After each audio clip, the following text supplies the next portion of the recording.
By the time Arabella saw the moonstone walls of Moonvale, she could no longer feel her left foot. Snowmelt had soaked through her boots 2 ridges ago. Now every step landed on a numb wooden stump, while the rest of her body shivered with fever. She kept one hand pressed under her cloak at her ribs, less to warm herself than to hide the crescent birthmark there if anyone tried to strip search her at the gate. She had hidden that mark for 6 years with ash paste and servant rags and silence. It had outlived one name already. If it cost her another, she would still hide it. Name? The gate sentry barked down from the parapet. Her throat was raw from cold and from swallowing screams. Mara, she croaked. No pack, no claim. I ask sanctuary by Moonlaw.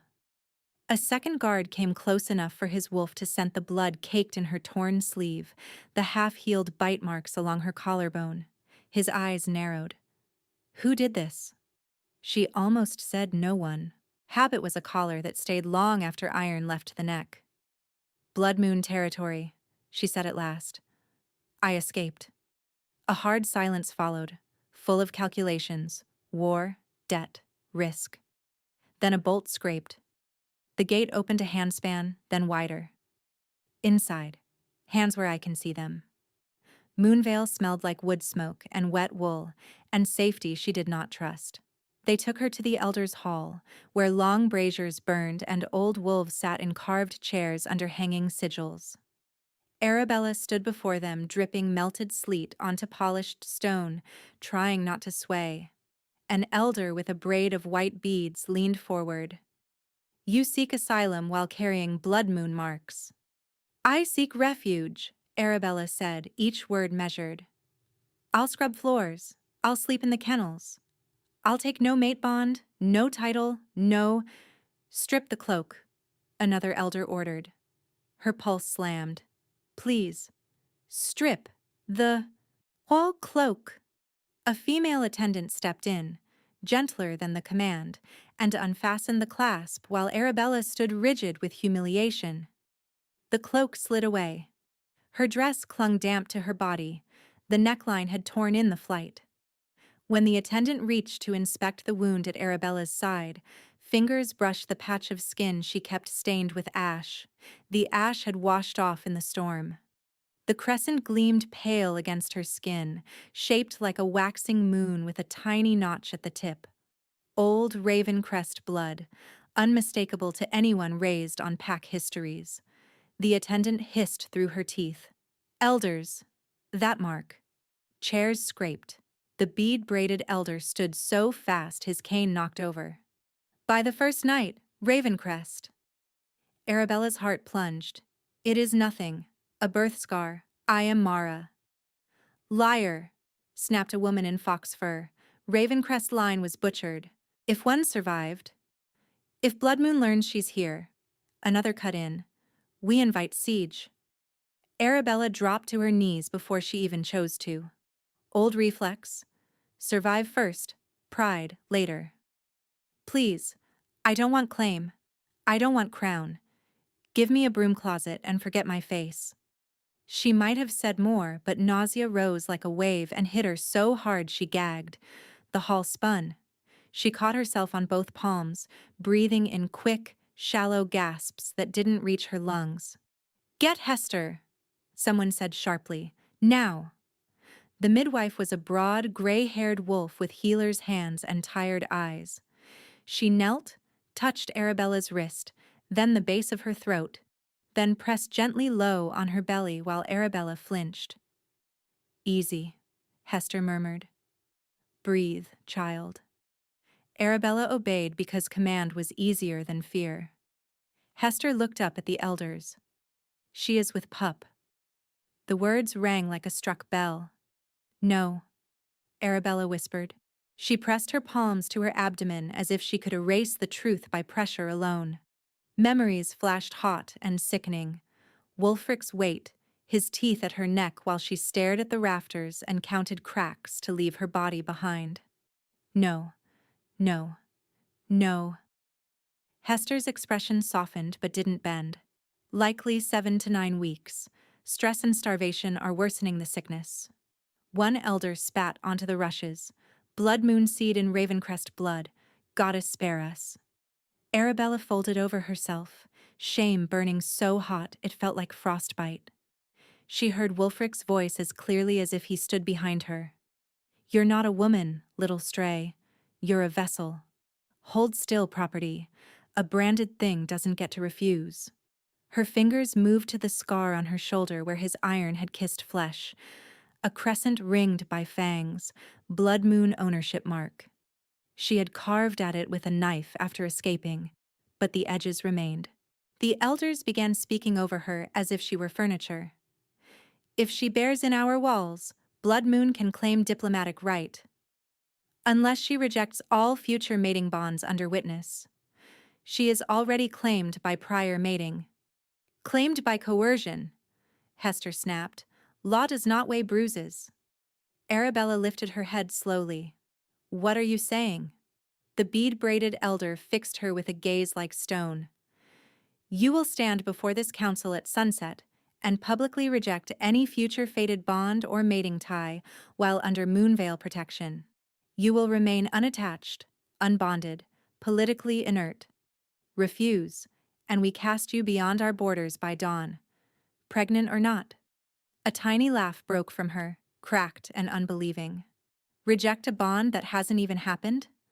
Exactly. We won't be bait in King Games. His lip curled. You bring old blood and enemy seed. We contain the risk or remove it. Contain the risk. Remove it. The language of sellers and livestock. Something in her chest went very quiet. She had run until her feet bled to reach sanctuary. She had begged. She had told enough truth to doom herself. And still the choice offered was cage or wilderness, both with a child who had never harmed anyone. She might have agreed out of sheer exhaustion. She might have swallowed one more command and called it survival. Then war horns shattered the air. Long, bronze, unmistakable. One note, then three. Every elder went still. A runner burst into the hall, breathless. Black banners at the outer gate, crown guard. He's here. Who? The fox-fur elder whispered, already knowing. The runner swallowed. Alpha King Brennan Darkhollow. He demands entry under ancient mate law. For one impossible second nobody moved. Then the hall erupted. Before Blood Moon, Arabella had believed wolves turned monsters by choice. After Blood Moon, she learned monsters were made ordinary by routine. She had spent years in Wulfric's keep as Mara, the nameless servant with lowered eyes and silent feet. She scrubbed blood from flagstones after challenged duels. She polished goblets from which men discussed treaty breaches and body counts. She learned to keep her shoulders curved and scent muted, to leave a room before attention turned predatory. Wulfric noticed everything anyway. He liked to summon her when drunk and victorious, when his pack howled in the feast hall and his temper wanted a smaller target. Come here, stray, he would say, crooked finger, soft voice that made her bones feel brittle. Show them how loyal property kneels. The night she ran began with a winter feast and a public execution. A rebel courier was dragged through the hall, throat cut at Wulfric's feet while everyone cheered. Arabella carried away the basin of blood with hands that did not shake until she reached the scullery. She was rinsing iron from linen when voices drifted from the adjoining map room. Wulfric and his steward, Varric. Eclipse in 12 nights, Varric said. If the contract is witnessed, no council can contest the reclaiming. Wulfric laughed. Let them contest. Once her wolf is chained, Ravencrest fire belongs to me. Arabella froze behind the half-closed door, rag clenched in her fist. And if she's pregnant? Varric asked. A pause, then Wulfric's voice turned thoughtful. Better? Blood wakes blood. If it quickens power, we keep it. If not, a casual shrug she could hear. I can always seed another. The rag slipped from her fingers into pink water. A boot scraped. Wulfric's tone sharpened. Who's there? She ran before she knew she'd chosen. through the kitchen, through steam and shouted curses, past hanging carcasses and startled servants. Someone grabbed her braid. She twisted, leaving a fistful of hair and skin behind. She slammed into the back corridor where hounds were kenneled. Barking exploded. The scent of her fear spread like spilled oil. "Stop her!" Varric roared somewhere behind. "The stray knows!" Arabella yanked a ring of keys from a peg she had polished 1,000 times and opened the coal chute instead of the servant door. Smarter, narrower, fouler. She dropped into black dust and scraped her forearms, bloody, sliding down stone. At the bottom, she crawled through cinders into the outer yard as alarm bells began to clang. Snow hit her face like knives. She ran bent double between wood piles, heard men fan out, heard Wulfric's voice carrying over wind. "Mara!" he shouted, furious now. "You carry my mark. You carry my pup. Come back and I won't break your legs." She vaulted the drainage ditch, landed badly, nearly fell. A hound lunged from the dark and caught her sleeve. She stabbed with a stolen skinning knife until it yelped away. She reached the palisade where old storm damage left one section warped. Too narrow. She turned sideways, shoved, felt splinters tear her back, then burst through to the frozen tree line. Behind her, wolves shifted. Bones cracked. Howls rose. She ran until moonset, then dawn, then another night. She crossed rivers to break scent and packed wounds with mud to stop blood trails. She traded her silver hairpin for stale bread in a border hamlet and lied through chattering teeth when asked whose brand scarred her shoulder. 3 times she heard pursuit. Twice she hid underwater in reed-choked marsh with only her nose above the ice skin. Once she nearly turned back just to end the terror of waiting for claws at her spine. But each time she pictured a circle of men at eclipse, chains, chant, Wulfric smiling while her wolf was bound from the inside out. She kept running. Moonvale's inner courtyard was a storm of movement. Archers took wall positions, attendants carried message slates, and elders argued in furious clusters while Arabella stood forgotten near a pillar, cloak clutched tight around her body. King Brennan Darkhollow. Even in Blood Moon, his name had been spoken low. The king who burned rebel packs and salted their grounds. The king who broke sieges in a night. The king who never bent knee, never took a mate, never forgave betrayal. Arabella's stomach heaved again, not just sickness, now fear sharpened by timing so cruel it felt personal. If he had come for war, she had walked it straight to Moonvale's door. If he had come for her, no, impossible. She was no one. She was a fugitive servant with a bastard child and too many scars. Outside the hall, the main gates groaned open. She edged toward a narrow window slit and looked down. They entered in disciplined rows, black and silver armor, wolf helms, spears tipped with moonsteel. Their banner was a dark hollow ring around a white star, snapping in the wind. At their center rode a massive shadow-gray wolf that shifted mid-stride into a man before the stairs, broad-shouldered, black hair braided with battle beads, coat thrown back from a throat marked by old bite scars and a king's torque.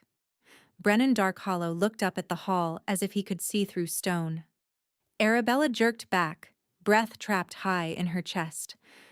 "Bring him in," the bead-braided elder said, voice brittle. "No," another hissed. "Not while she's here."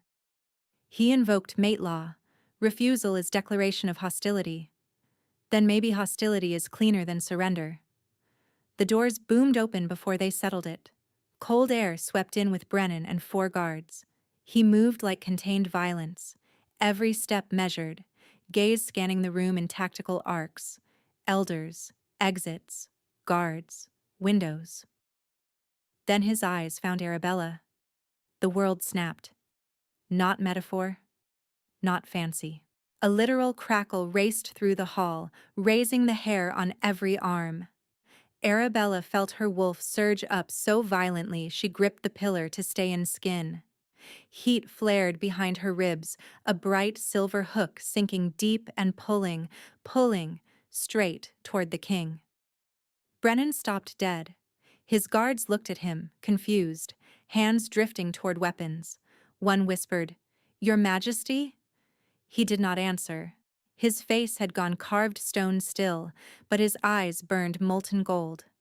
Slowly, like a man walking into arrow fire by choice, he crossed the hall until he stood in front of Arabella. She smelled cedar smoke, steel, winter rain. She smelled power old enough to terrify her wolf and soothe it in the same breath. He looked at the bruises on her throat, at the brand scar on her shoulder, at the hand she'd curled protectively over her abdomen without realizing it. Then the Alpha King of the High Throne, feared for making nations kneel, dropped to one knee before her and bared his throat. Gasps tore through the chamber. When he spoke, his voice was rough, reverent, and meant only for her. "Mine by Moon," he said, eyes locked on hers, "not by ownership." The words hit her like a blade slid between ribs, clean, precise, devastating. Mine by Moon, not by ownership. Arabella had spent years learning how to make her body numb, when to leave it, when to fold into silence, when to become useful furniture while men decided what she was worth. But nothing in her training, her pain or her terror, prepared her for the bond snapping into place with a force that felt like a second heartbeat grafted under her skin. Heat poured through her veins, bright and frightening. The silver pull behind her ribs tightened until she had to bite her lip to keep from making a sound. Her wolf surged forward, not in panic this time, but in raw recognition. Ears up, teeth bared at the whole world except him. "No," she told it. "No.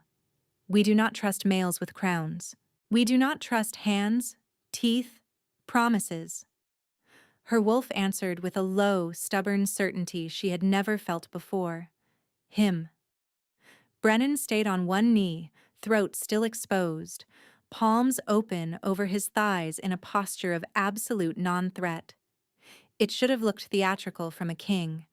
Instead, it looked instinctive, almost reverent, as if his body had outrun politics and reached truth first.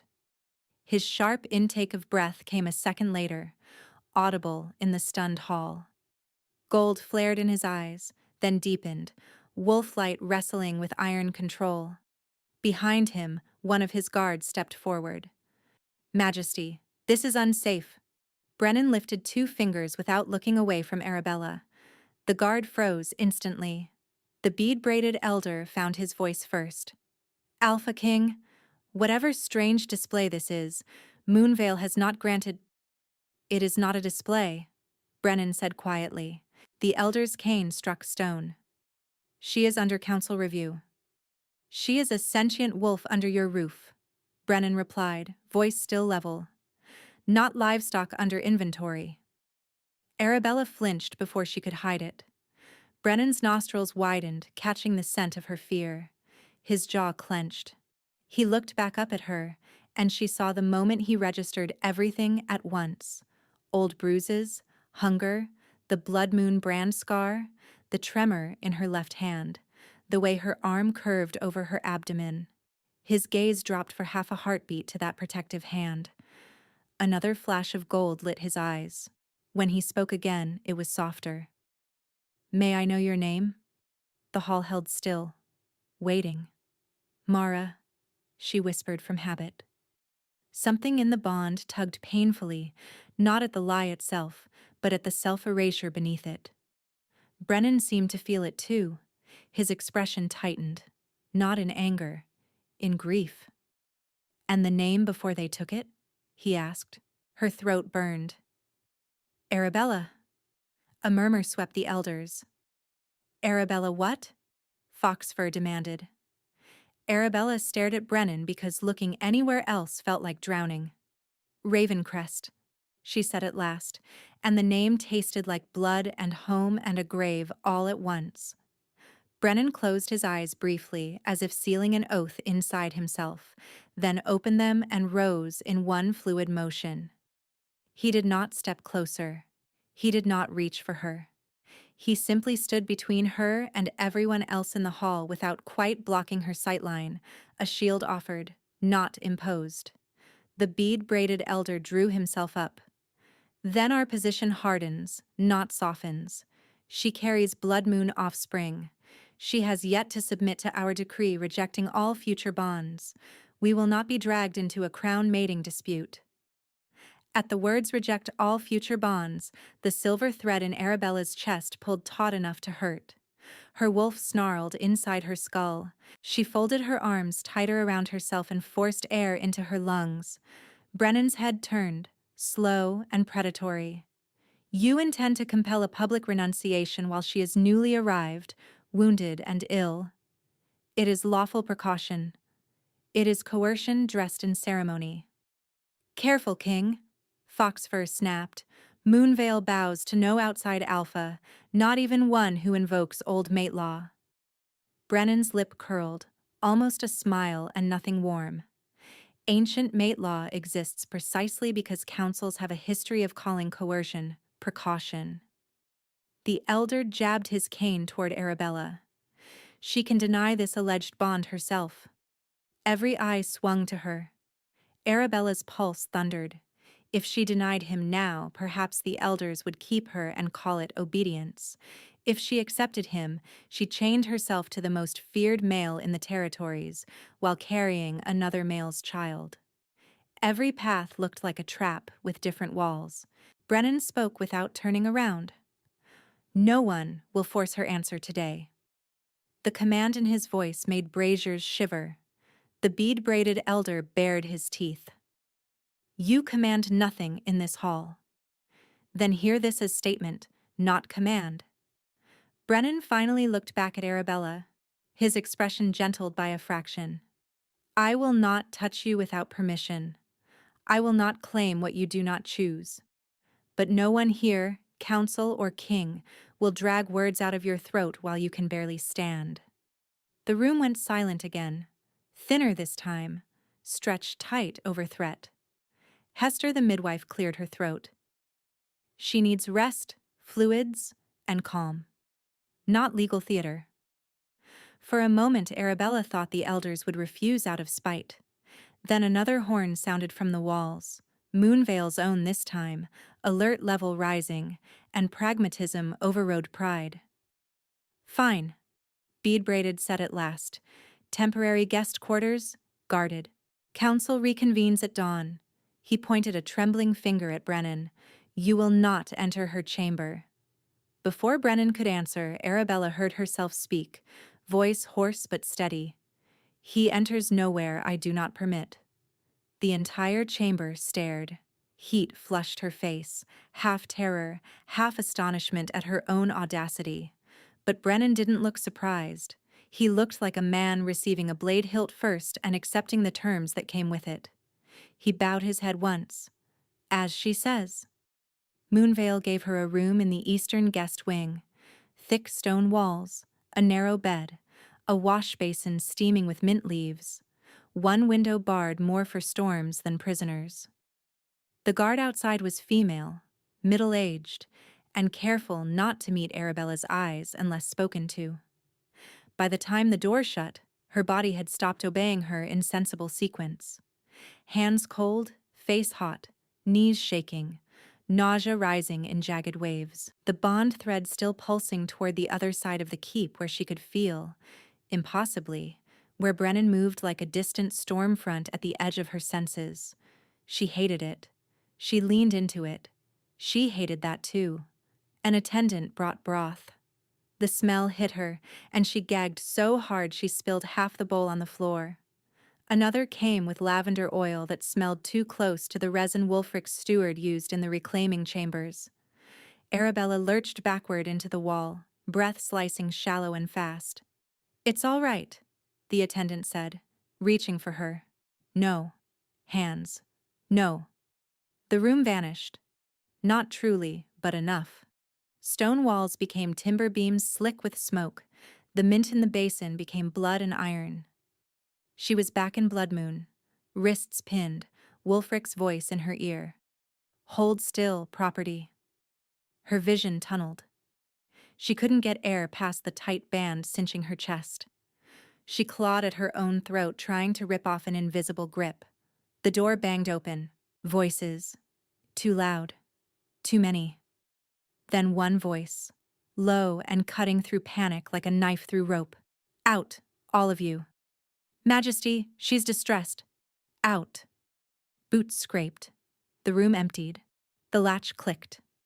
Arabella crouched on the floor beside the bed, shaking so hard her teeth knocked together. She expected footsteps rushing her, expected hands. None came. When she forced her eyes up, Brennan sat cross-legged near the hearth, a good 6 feet away, coat off, weapons belt unbuckled and set within her sight. He had made himself lower than her without crowding the door. In through your nose, he said, demonstrating slowly. Hold. Out through your mouth. She couldn't. You can, he said, still maddeningly calm. Match me. Don't be brave. Just be stubborn. A strangled laugh hiccuped out of her on a sob. He repeated the breath. In, hold, out. Again, again. He kept count under his breath when she lost track. He did not move closer when she curled in tighter. He did not tell her to calm down like panic was a choice. Eventually, air stopped burning. Her fingers unclenched one by one from the blanket. The room settled back into itself. Better? He asked. She nodded once, then realized he was waiting for words. A little. He inclined his head like she had granted him a formal audience. Good. Silence stretched. Not awkward, just careful. Arabella wiped her face with the heel of her hand. Why are you here? Because you were drowning in a locked room, he said simply. You could have sent Hester. I did. She's preparing tonic. That startled her enough to cut through residue fear. Then why stay? His mouth twitched, humorless. Because if I left, you would assume you were a problem to be managed. You are not. No male had ever spoken to her like that. A soft knock came. Brennan rose, opened the door a crack, took a tray, and shut it again before anyone could enter. He carried it to the small table, then looked at her for permission before nudging it nearer. Rice cakes, plain, he said, salted pear slices, ginger tea, weak. Hester said broth may turn your stomach. Arabella stared. You remembered that from one wretch in the hall? I remember what matters. Her wolf did a small, treacherous thing in her chest, an easing, a press toward him. Arabella ignored it with professional desperation. When she tried to stand, dizziness knocked her sideways. Brennan half moved, then stopped himself visibly, hands fisting at his sides. May I? He asked. 2 words. No one had asked her that in years. She swallowed. Yes. He crossed the distance slowly enough she could track each step.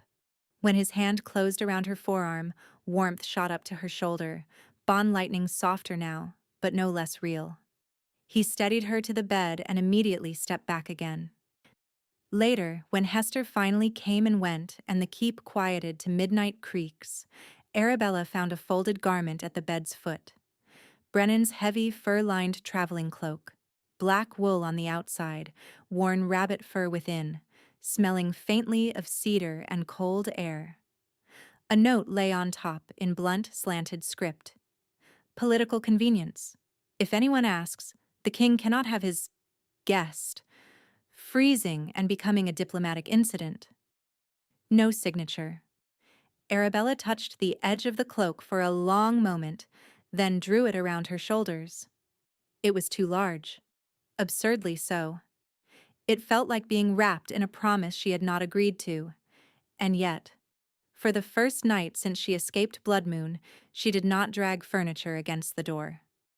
Dawn came iron gray and thin. Arabella had just finished retching into the basin when voices rose in the corridor. By council authority, open. The guard outside muttered protest. A cane struck the door. Stand aside. The latch snapped. 3 elders pushed in: the bead-braided male, fox fur female, and a narrow-faced elder Arabella hadn't learned by scent yet. Behind them trailed 2 witnesses with tablets. Fox fur surveyed Arabella in Brennan's cloak and curled her lip. How touching. The king dresses his prize already. Arabella straightened, wiping her mouth. Get out. We are here for the Purity Tribunal, Bead-braided said. Now, before the bond deepens. There is no tribunal scheduled until... Council, advance the hour. Narrow Face stepped forward with a strip of sanctified cord. Hands. Her vision flashed white with rage. If you bind me, I bite.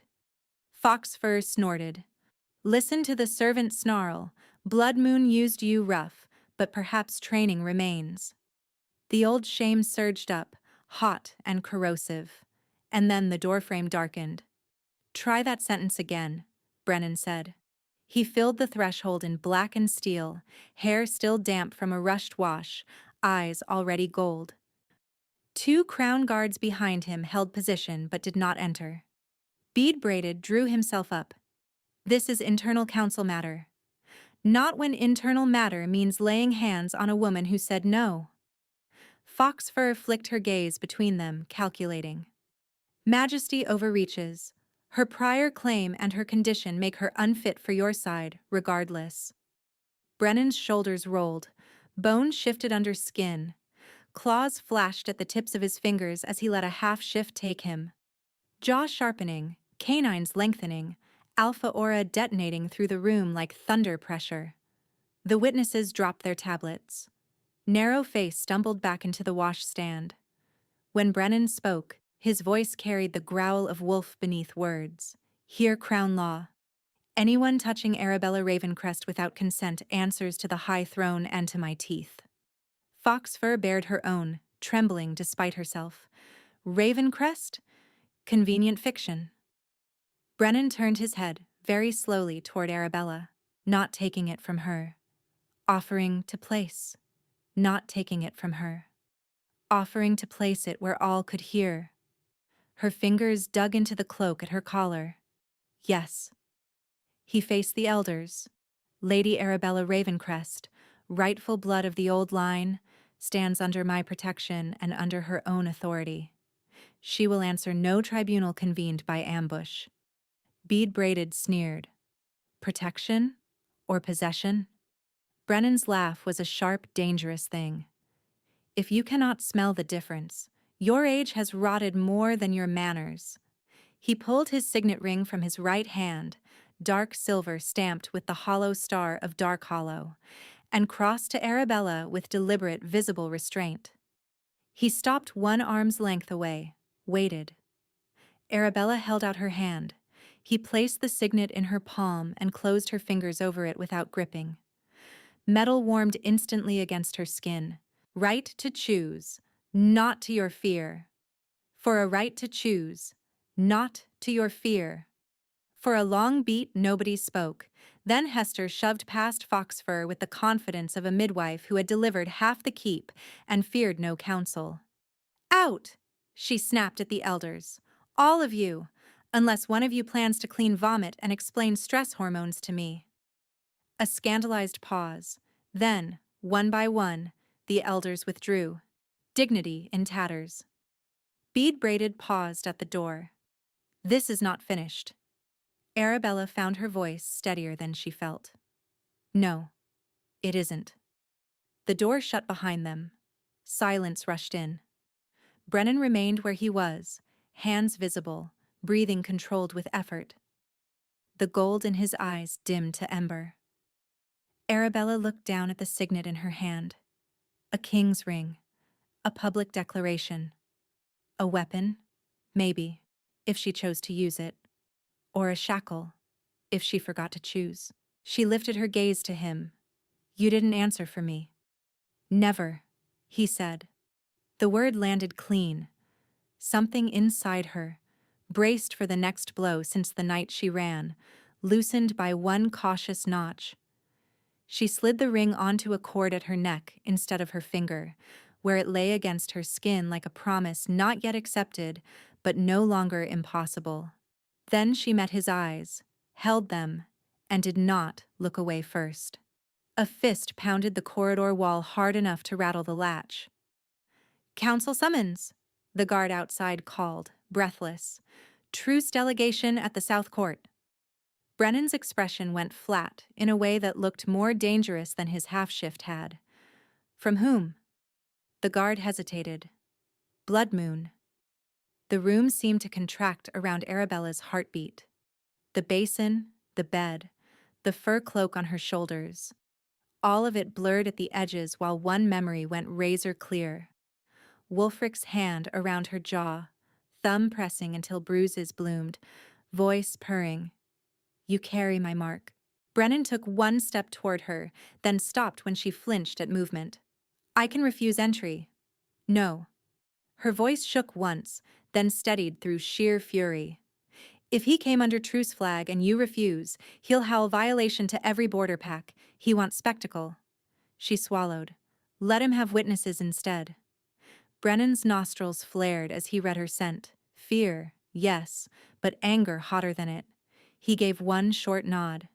"You do not stand alone with him." "I won't." They reached the South Court in a storm of boots and steel. Snow had begun again, a fine powder turning banners pale. Wolves lined the balconies 3 deep. Guards, attendants, curious pack members who smelled blood in politics and came to watch. Wulfric Blood Moon stood at the center on black flagstones, flanked by 6 of his own. He wore a crimson coat trimmed in sable, throat bare in calculated mock submission, dark hair slicked back from a face as handsome as a blade. His smile widened when he saw Arabella. "There's my stray." Every muscle in Arabella's body locked, her wolf launched against her skin, claws at bone, not in yearning but in pure homicidal rage. Brennan stepped half a pace in front of her. Wulfric's gaze slid to him and stayed there, amusement thinning. "Darkhollow, I came in peace." "You came armed," Brennan said. "Always." Wulfric spread his hands. "As do you." The bead-braided elder cleared his throat from the council dais. "State your petition, Alpha Wulfric, and be concise." Wulfric produced a rolled parchment sealed with old black wax and held it up as if displaying relic scripture. "By blood contract witnessed in my territory, Mara, called Arabella by current theatrics, is life-bound to me as mate under pre-existing claim. Any alleged bond formed after lawful binding is void. Any offspring she carries is Blood Moon heir by right." A ripple of ugly whispers spread through the balconies. Arabella stared at the seal. At a distance, it looked real. Blood Moon sigil, moon date ink, witness lines. Her stomach pitched anyway, because real or forged, Wulfric had never needed truth when force worked faster. He took one deliberate step toward the dais and lowered his voice just enough to make everyone lean in. "As gesture of good faith, I request sanctuary cooperation at the coming eclipse for a reclaiming right to regularize the bond and secure maternal stability." Maternal stability. The same silk language Varric had used over maps while discussing chains. "Denied," Brennan said. The bead-braided elder lifted a hand. "The council will determine admissibility." Wulfric smiled at the elder like a man greeting an ally in public. "Of course. I trust Moonvale's wisdom." Something in that glance made Arabella's skin crawl. Not respect. Recognition. Brennan noticed it too. She felt the bond tighten with his spike of suspicion. "You will surrender that document for forensic oathing." Wulfric tilted his head. "With pleasure." But when he offered it, his gaze was still on Arabella. "Come home, little Crescent. You know how this ends when you run." Arabella found a voice made of broken glass. "I know exactly how it ends. Different this time." For one heartbeat, his smile slipped, and the monster under the skin showed. Cold, offended, vindictive. Then he bowed shallowly. "Until council review." He withdrew under escort, crimson coat bright against the snow like a trail of fresh blood. By midday, the keep had split into factions. Some wolves treated Arabella like a talisman, touching fingers to brow when she passed, because Ravencrest blood had become rumor turned flesh. Others looked at her belly first and mouth second, judgment sour as old milk. The words traveled faster than messages ever did in war. Pregnant by blood moon, fated to Dark Hollow, maybe queen blood, maybe liar, maybe pawn. In the west gallery, 2 servants went silent when she rounded the corner. One muttered too softly for human ears, not wolf ears. Kings don't kneel for love, they kneel for dynasties. By supper, the sentence had changed shape and spread. Brennan wanted her womb, not her will. By dusk, someone had added, after coronation season, he'd send her to a mountain manor and raise the child as hostage insurance. Rumor had a scent, fear and envy, and someone feeding it meat. Arabella sat in the strategy chamber with maps she could not focus on, fingers pressed to her temples. Brennan stood at the far table with his captain, issuing clipped orders about document verification, patrol routes, and guest right limits for Blood Moon envoys. He looked carved from restraint. When the captain left, silence swelled. "You can ask," Brennan said without turning. She hated that he read her so quickly. "Are they wrong?" He faced her fully, jaw tight. "About what?" "About why you want this bond." She forced the word out. "Me." His expression didn't harden, it shuddered. "If I answer while you're cornered by gossip, it sounds like argument, not truth." "I'm asking for truth anyway." He crossed the room slowly, stopping near the opposite side of the table. Close enough for the bond to hum, far enough she could breathe. "Truth." The bond hit, and my wolf recognized yours before my crown recognized consequences. "Truth. I am politically strengthened by standing with Ravencrest blood." Also true. But if power was my goal alone, I would have used council pressure this morning and called it law. I did not. She held his gaze. He continued, voice lower. "Truth. I have wanted to touch you since the hall, and have not because wanting is irrelevant without your yes." A beat. "Truth. Your child's bloodline does not alter whether I protect you." Something unclenched in her chest, then recoiled immediately from how much that mattered. "You could still change your mind." "So could you." His mouth curved faintly, sad and fierce at once. "That is the point." Before she could answer, a knock. Hester entered carrying 2 cups and a face like storm weather. "Tea," the midwife announced. "For nausea and tempers. Drink both." Arabella took hers gratefully. Hester hovered until Brennan drank too, then fixed him with a stare that had likely reduced warriors to chastened pups for decades. "She needs lower stress or I'll chain both of you to separate towers," Hester said. "And for the love of the moon, stop letting council jackals corner her in hallways." Brennan inclined his head. "Done." As Hester turned to leave, Arabella caught her sleeve. "Did you read the contract?" Hester's mouth thinned. "I saw it. Smells wrong. Ink's too fresh for the date claimed."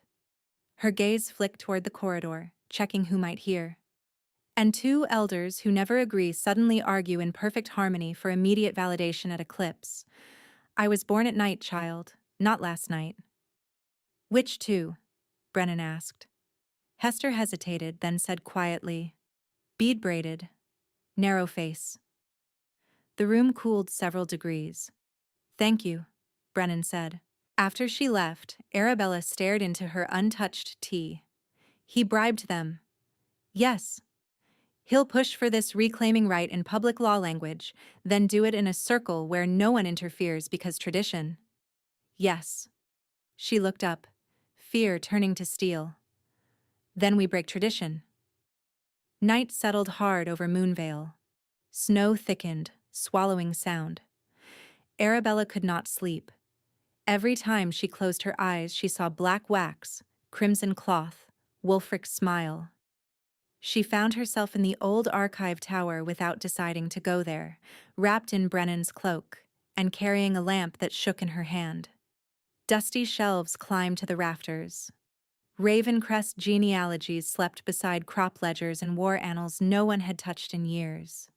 She was on a stool reaching for a cracked volume labeled Pre-Councilmate Statutes when the door clicked softly behind her. "May I come in?" Brennan asked from the threshold. "Enter." He carried no guard with him. No enter. He carried no guard with him. No weapons except a knife at his boot she had asked him not to surrender after last time. He set a second lamp on the table and, after a visible pause, took the stool opposite hers. For a while they worked in silence, flipping brittle pages, searching for legal paths older than men like bead braided. The bond between them felt different here, less lightning strike, more banked fire. Present. Warming. Dangerous in quieter ways. Arabella broke first. "When I was 12, my aunt taught me court forms in a cellar while soldiers searched the estate above us." She traced a finger over a faded sigil. "She said law is just teeth made of words. If you don't learn where they bite you." Brennan listened without interruption. "I thought all that bloodline schooling died with them," she said. "Then today I heard Wulfric say, 'maternal stability,' and knew exactly which ancient clause he was weaponizing, like my body remembered before my mind."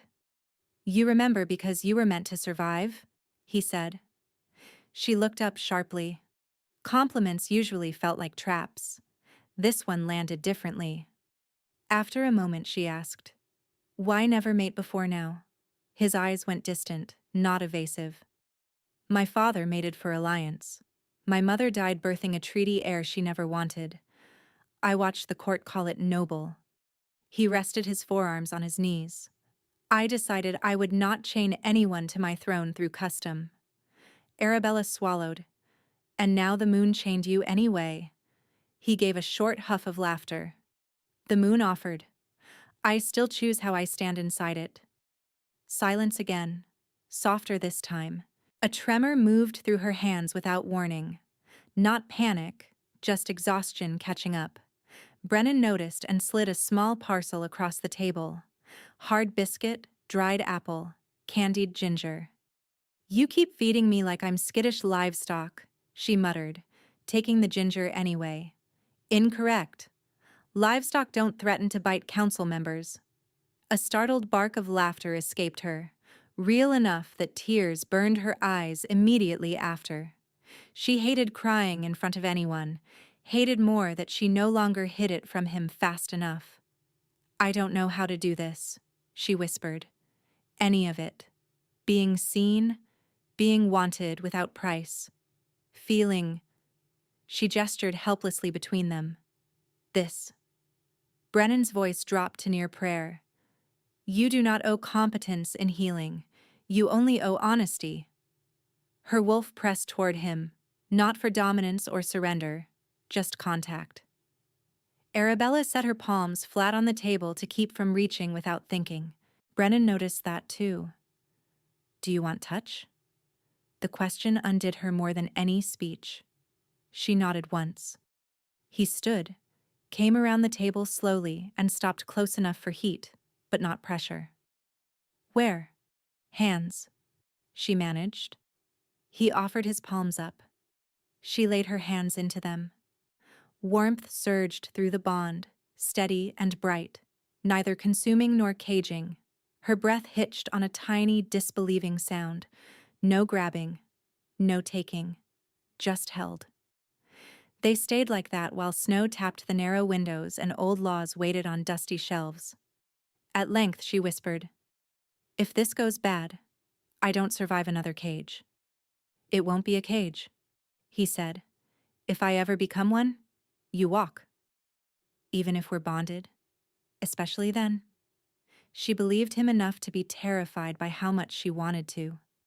Somewhere below, a bell rang twice, the late watch changing.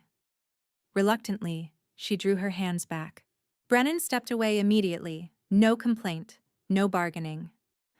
I'll post 2 of mine outside Hester's quarters and yours, he said. No council substitutions. Good. At the door he paused. Arabella? Yes? I am not waiting for your answer to own you. I am waiting because you matter. After he left, she sat alone in the lamplight with his words, and the old statute book open before her. On the page, in cramped pre-council script, one phrase glimmered like a coal. An heir of blood may demand open trial at eclipse and call truth to witness. Arabella copied it onto scrap parchment with shaking fingers. The strike came before dawn. A scream knifed through the east wing, followed by crashing pottery and the deep guttural roar of a wolf in pain. Arabella bolted upright in bed, every nerve lit. The guard at her door shouted. Boots thundered. Another scream. Cut off. She was already in the corridor when Brennan rounded the corner in a half-shift, claws out, 2 guards at his heels. Hester! Arabella gasped. They hit the midwife's quarters together. The room looked like a storm had torn through it. Shelves overturned, herbs ground into the floor. Blood sprayed across the doorframe in an arc too high for a human stumble. One dead guard slumped against the hearth, throat ripped open. Another groaned near the window with a dart in his shoulder. Hester! Arabella dropped to her knees beside the bed. Empty. The blankets still warm. On the pillow lay a small glass vial filled with cloudy liquid and a folded scrap of parchment pinned beneath it by a silver nail. Brennan caught her wrist before she touched the vial. Don't. She froze. The scent hit a heartbeat later. Bitter, metallic, unmistakable. Wolfsbane. One of Brennan's guards swore. Gods. Arabella stared at the note while her pulse pounded in her ears. Brennan lifted it with the tip of his knife and unfolded it, jaw hardening as he read. He handed it to her without comment. The handwriting was elegant, familiar, and cruel. Return before moonrise, or both your futures bleed out. No signature needed. A second line had been added beneath in darker ink, as if written with greater pressure. Come alone to the old eclipse ring. Bring no king, or the midwife dies first. Arabella's vision tunneled, then snapped wide with a clarity that felt like ice. Brennan was already issuing orders, voice like war drums. Seal every gate. Track teams north and east. He won't take hostages west toward Open Ridge in this weather. No. Arabella stood so fast she swayed. That's what he wants. You flood the woods, he panics and kills her to prove control. Brennan's wolf flared in his eyes. He took a healer from my keep and sent poison to your bed. I will tear down his spine. And if he's counting on that? She stepped into his line of sight until he had to focus on her. He never wanted just me back. He wants right legitimacy, public, at Eclipse. Her hand tightened around the note until paper cut skin. He's forcing the board. Blood welled in her palm, bright against white parchment. The silver thread between them pulled hard enough to hurt. Brennan looked at the blood, then at her face, and whatever he saw there made him go very still. Arabella? From the corridor came another shout. Tracks split at the lower herb gate. 3 wolves, 1 carried weight. Time fractured into heartbeats. Arabella lifted the wolfsbane vial with a cloth, held it up between them like evidence and prophecy. Critical choices, Brennan, right now. Outside, thunder rolled through no storm had been forecast, and the first shadow of eclipse dark seemed to gather already at the edges of morning. Critical choices, Brennan, right now. He held her gaze for one hard beat, then snapped into motion.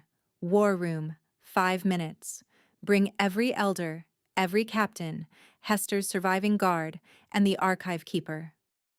The bead-braided elder arrived first, outraged and breathless, narrow face at his shoulder, fox fur sweeping in like insult-given legs. Brennan's captains ringed the chamber walls. Arabella stood at the head of the map table with the wolfsbane vial wrapped in cloth, and Wulfric's note laid flat beside it. Read it, she said. Bead-braided sniffed. We know what it says. Read it aloud. He bared teeth but obeyed, voice echoing over stone. Return before moonrise. Both your futures bleed out. Come alone. Old eclipse ring. When he finished, Arabella slid the vial toward him. And this? He recoiled despite himself. Poison. Not just poison, wolfsbane, chosen because he knows exactly what terrifies us. He wants frenzy, bad choices, and private violence. She looked around the room, making each wolf meet her eyes. If I go alone, I vanish into his right, and he calls it law. If Brennan storms in with troops, Wulfric kills Hester and calls it king's tyranny. Foxfur crossed her arms. Then there is no clean path. There is, Arabella said. One older than this council. The archive keeper, a tiny bent female with ink-stained fingers, jerked upright. You found something. Arabella held up the scrap she had copied in the tower. Ravencrest Queen's Trial. Eclipse Law. A blooded heir can demand open combat and truth-binding to nullify false mating contracts. Narrow Face scoffed. Obsolete. Not repealed, said the archive keeper sharply. I checked while you argued. It predates council authority. If invoked by blood and witnessed by 3 packs, it binds everyone present. The room shifted. Politics became structure. Structure could be used. Brennan turned to Arabella. If you call trial, he must present himself publicly with his claim. He cannot complete a private reclaiming right inside that circle without voiding his own petition. And hostage terms? She asked. The keeper answered before Brennan could. Under Queen's trial, all collateral coercion must be produced alive at ringside, or the claimant forfeits standing. Arabella exhaled through clenched teeth. Then that's how we pull Hester into the open. Bead Braided slammed his cane down. Absolutely not. She's pregnant. She will not fight under sacred eclipse like some blood spectacle. Arabella rounded on him. You were ready to bind my hands in my room this morning. His face mottled. Brennan's voice went glacial. Enough. Outside, horns blared from the west wall, one long, 2 short. A scout burst in, panting. Blood Moon outriders at the lower valley, not assaulting, herding civilians toward the old ring. They're forcing attendance. Wulfric wasn't asking for a quiet exchange. He was building a stage.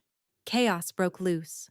Captains barking orders, elders shouting jurisdiction, guards sprinting for armor. In the middle of it, Arabella felt the old terror surge. Too many voices, too many males deciding the shape of her body and fate. No. She climbed onto the map table and howled, not a human shout. A full-throated wolf call that cracked through the room and slammed every head toward her. I invoke Queen's trial, she said, each word iron.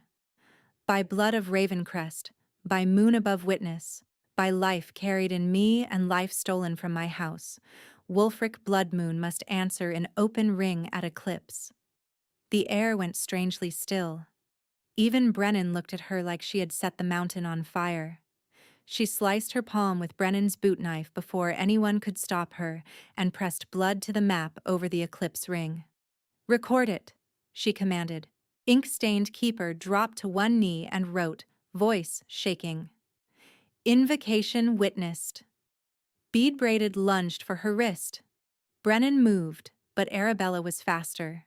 She caught the elder's arm, twisted, and shoved him back with a snarl that startled even herself. Touch me again without consent, she said, and I will strip your rank before dawn. For one stunned heartbeat, no one spoke. Then Brennan bared his teeth in a savage, proud smile. You heard your queen blood.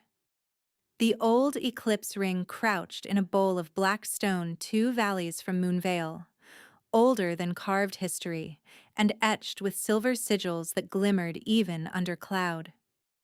By sundown, torches ringed the arena.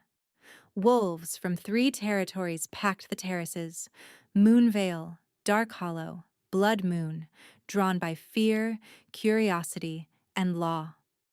Arabella waited in the antechamber beneath the ring, breathing metal and ash.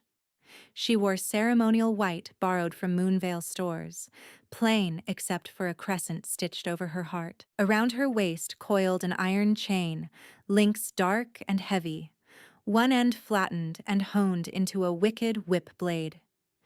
It had once been part of Blood Moon servant restraints. She had asked Moonvale's smith to reforge it that afternoon, while the sky darkened. Hester sat on a bench nearby, wrists bruised but alive, drinking broth and cursing anyone who came within reach. "When they dragged me through pine scrub in a sack," the midwife muttered, "I promised the goddess if I lived, I'd personally bite Wulfric's ear off." Arabella knelt in front of her and touched forehead to forehead. "You shouldn't be here." "Neither should you," Hester shot back. "Yet." A horn sounded above. First eclipse call. Brennan stepped into the chamber in full black battle leathers, crown torque at his throat, eyes molten under shadow. He stopped at the threshold. "May I enter?" Arabella nodded. He came only far enough to stand in front of her. "Last chance to change strategy. I can still end this in blood and accept the political cost. And prove him right that kings settle women's claims over our heads?" She shook her head. "No.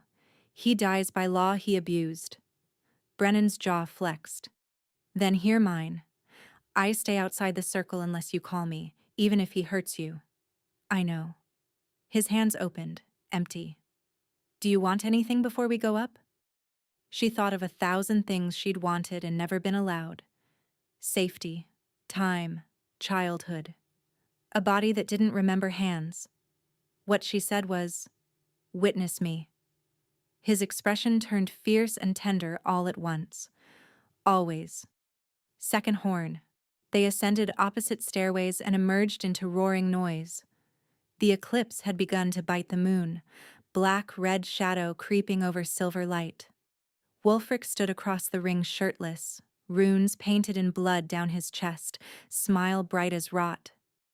2 Blood Moon guards shoved bead-braided and narrow face forward as witness elders, their faces slick with sweat. So they had chosen their side in public at last. The herald called, "Claimant Wulfric Blood Moon petitions reclaiming under contract. Respondent Arabella Ravencrest invokes Queen's trial and contract nullification." Wulfric spread his arms. "Little Crescent, you came dressed for a wedding." Arabella uncoiled the chain with a hiss of links. "Funeral." A ripple of laughter and shock moved through the terraces. The herald lifted a silver rod. "Terms. No interference within the sigil. Truth-binding active. Death or forfeiture resolves claim." Arabella raised her bleeding palm. "Addendum. Hostage compliance already met. Hester Moonvale present and unharmed." Hester, from Healer's bench, raised 2 fingers and shouted, "Mostly unharmed." Even Wulfric's mouth twitched. The herald struck the rod to stone. The truth sigil flared underfoot, threads of pale fire crossing the ring. Wulfric rolled his shoulders, then prowled closer. "Before we start, tell me, did Dark Hollow enjoy my leftovers?" The old shame tried to crawl up her spine. Arabella felt it, named it, and set it down. She stepped onto the brightest line of sigil and let Ravencrest blood answer.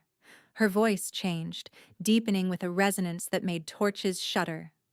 "By Queen Blood command," she said, "speak truth when addressed." The sigil blazed white. Wolves in the stands cried out. Wulfric stumbled, hand flying to his throat. His eyes widened. "What did you—" "Truth," Arabella said. "You wanted a reclaiming right. For what?" His jaw locked. The sigil burned up his legs like fire. He snarled, fought, failed. "To chain her wolf and siphon Ravencrest crown fire." Gasps crashed around the arena. Brennan, outside the circle at North Edge, went rigid as a drawn bow but did not move. Arabella advanced 1 step. "And the child?" Wulfric's face twisted. "Tool. If blood woke power, keep it. If not, dispose." Horror rippled through every tear. Hester made a sound like a wounded animal. Narrow-faced elder tried to back away. Captain seized him. Wulfric roared, shifted mid-lunge, bones cracking, fur exploding over muscle, a massive black wolf surging for Arabella's throat. She moved. Chain snapped out, whip blade flashing. It wrapped his foreleg and she pivoted, dropping her weight like the kitchen girls had taught her with water buckets years ago. Momentum did the rest. Wulfric slammed sideways and she dragged him across the center truth glyph. He screamed, not from the fall, from lies burning in him. Arabella hauled the chain tighter, boots skidding in ash. Who forged the contract? His claws tore grooves in stone. Varric drafted. I signed. Bead-braided and narrow-face took gold to validate at Eclipse. The two elders collapsed to their knees, wailing protests. No one listened. Wulfric ripped free with a spray of blood and came at her again. One foreleg limping but deadly. Arabella ducked the snap of his jaws, chain whistling over her head. The whip blade cut across his flank, silvered edge sizzling through cursed oils. Black blood hit the sigil and hissed. He shifted back to man, panting, blood down his teeth. You think this crowd makes you powerful? You were born to kneel. Arabella's arms trembled with effort. I kneeled to survive. Different thing. He lunged with a hidden dagger. She caught his wrist with the chain, yanked, and drove her knee into his sternum. Air woofed out of him. He spat blood and laughed anyway. Dark Hollow still won't keep you when he has the throne secure. She smiled, feral. Ask him. Wulfric spun and sprinted for the north edge toward Brennan, maybe to force interference and void the trial. Arabella hurled the chain. It looped his ankle. She planted both feet and ripped backward with a roar that tore her throat raw. Wulfric crashed face first onto the truth line. She was on him before he could rise. From her boot she drew a silvered stake. Healer's marrow pin turned weapon. She drove it through his shoulder into stone. Wulfric howled so loud wolves flinched in the stands. He thrashed, pinned. Arabella stood over him, chest heaving. Final truth. Say it where all can hear. His eyes rolled white. He tried to clamp his mouth shut. The sigil crawled up his neck like molten wire until he screamed and words tore free. I chose her for her blood, not her heart. I would have bled the pup dry to wake the crown fire. Silence fell so hard it rang. Arabella heard Brennan's roar then, not movement, just sound. Rage and grief and restraint fused into one terrible note. Wulfric glared up at her, hatred naked now that performance had burned off. Kill me yourself then. Prove you're not property. She pressed her bleeding palm to the center sigil and spoke the nullification in old Ravencrest cadence. By blood denied, by coercion named, by witness bound, I sever every claim you forged on me and mine. Silver light erupted from under her hand, ran up the chain, and snapped with a sound like ice breaking. The faint scar of Wulfric's ownership brand on her shoulder seared hot, then went cold. Gone. For the first time in years, the skin there felt like hers. Wulfric's eyes widened in sudden fear. Arabella leaned down until their faces were inches apart. You called me property. Tonight I name you finished. She stepped back and lifted her chin toward Brennan. Majesty. Lawful strike. Brennan crossed the boundary to the execution mark only after her call, every step deliberate. He looked to the herald. Witnessed? Witnessed and lawful, the herald said, voice shaking. Brennan drew his moonsteel blade, met Arabella's eyes once. Question, consent, partnership all in one glance. She nodded. The blade fell clean through Wulfric's throat. Blood steamed on cold stone. Wulfric's body jerked once, then stilled, lips curling around a final curse that died with him. For a heartbeat the world held its breath, then the terraces erupted. Shouts, weeping, furious argument, prayers. Moonvale guards hauled bead-braided and narrow face into irons. Fox fur stood frozen, face stripped of arrogance, then bowed low. Whether to law or survival, Arabella didn't care. Brennan wiped his blade and turned to Arabella, stopping one pace away. He did not touch her in front of the crowd. He simply said, voice rough, "You did it." Arabella looked down at her shaking hands, at Wulfric's blood and her own mixed in the whirls of her palms, and felt something vast and quiet settle where terror had lived. "No," she said softly. "I chose it." They scrubbed the ring with salt and moon water until no blood glistened. They burned Wulfric's forged contract in the center brazier while 3 scribes recorded every spoken truth.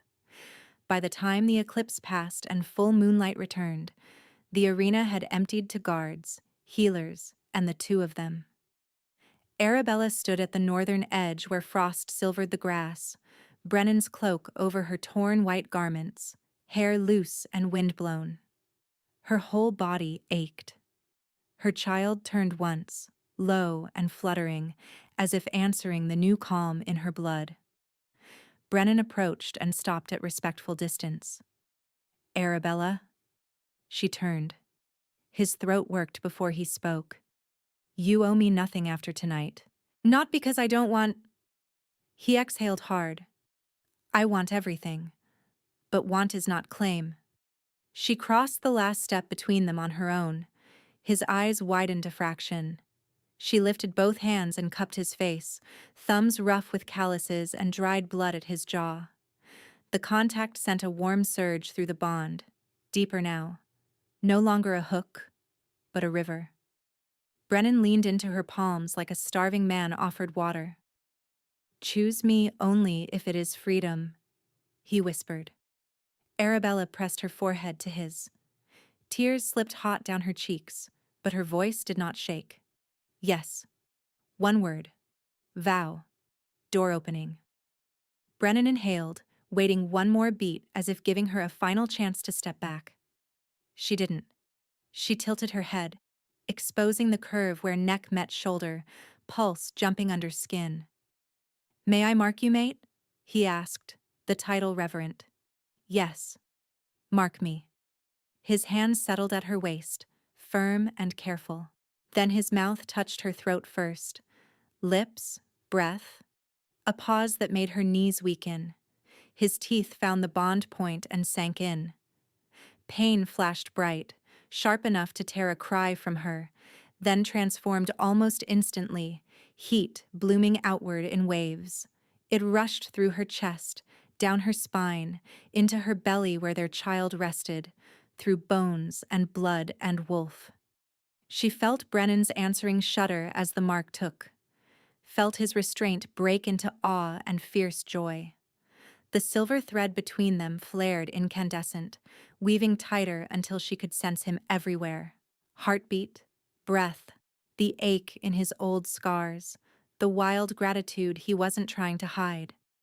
He released gently, tongue soothing the bite. Warmth poured from the wound like dawn through cracked ice. "Mine," he murmured against her skin, not possession, recognition. Arabella laughed wetly through tears. "Yours." She pulled back just enough to look at him. His pupils were blown wide, throat bared unconsciously, body braced for whatever she chose next. "Your turn," she said. Understanding hit him like thunder. He nodded once and dropped to one knee without taking his eyes off hers, turning his shoulder toward her, exposing the thick muscle where neck met collar. No king now, no throne, just her mate offering vulnerability. "Mark me, if you wish," he said. "If not, I remain yours unmarked." Arabella's wolf surged, joyous and possessive.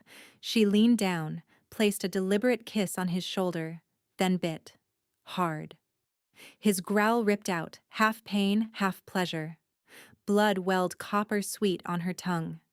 She held just long enough to seal intent, then released and licked the wound closed as he had hers.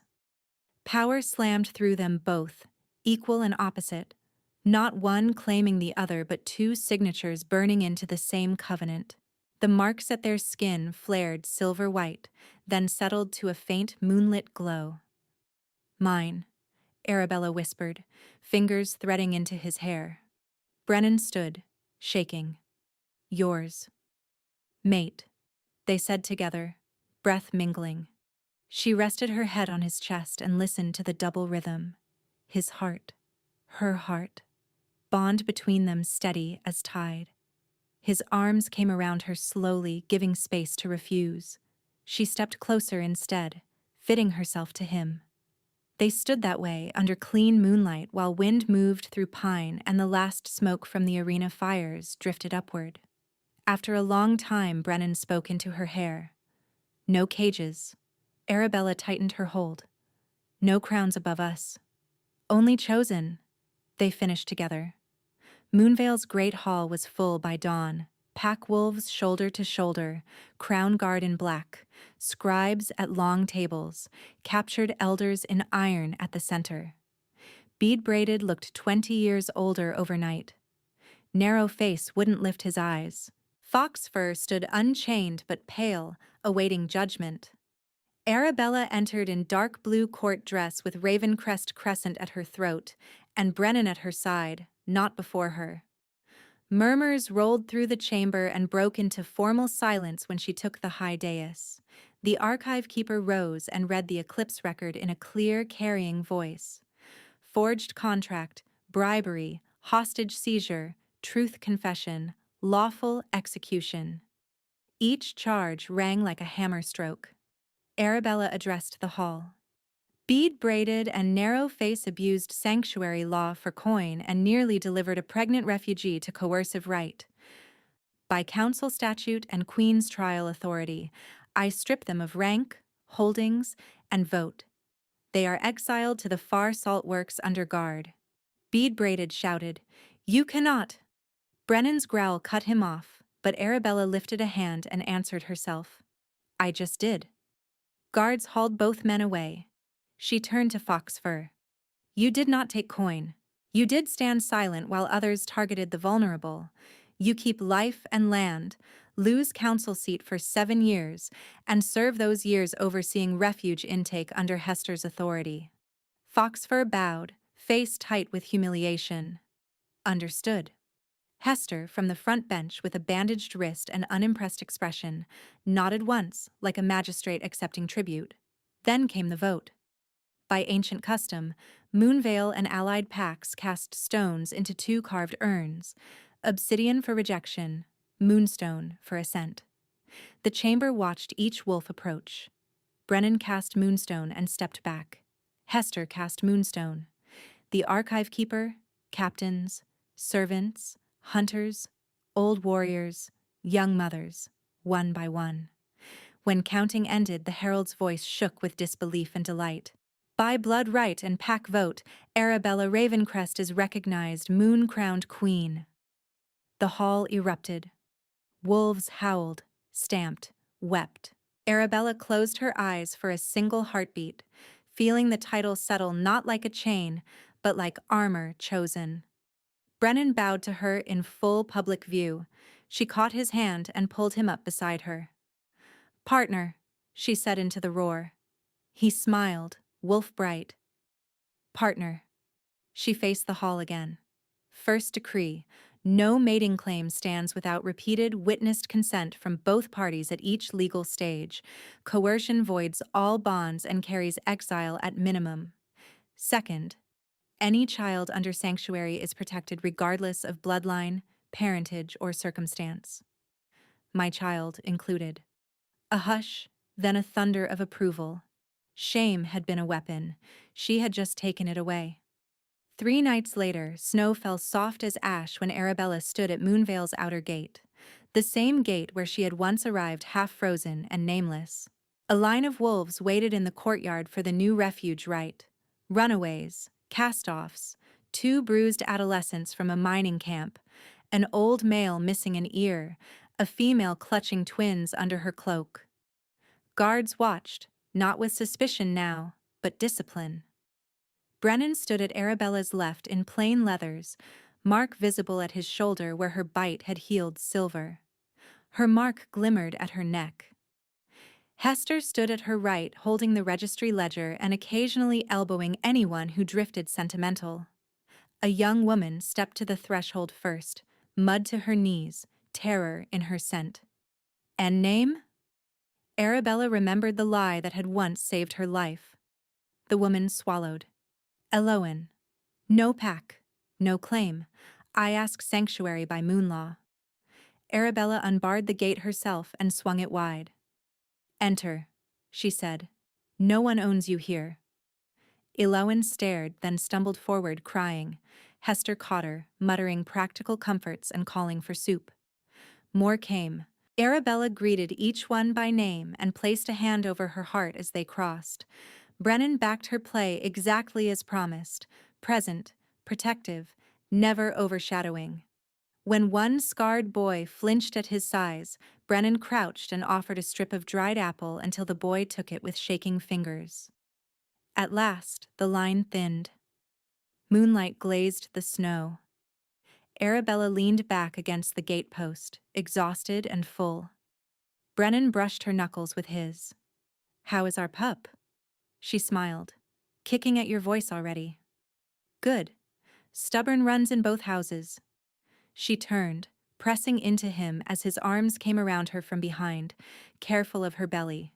Beyond the walls, wolves who had entered hunted now found firelight. Inside, Law had new teeth.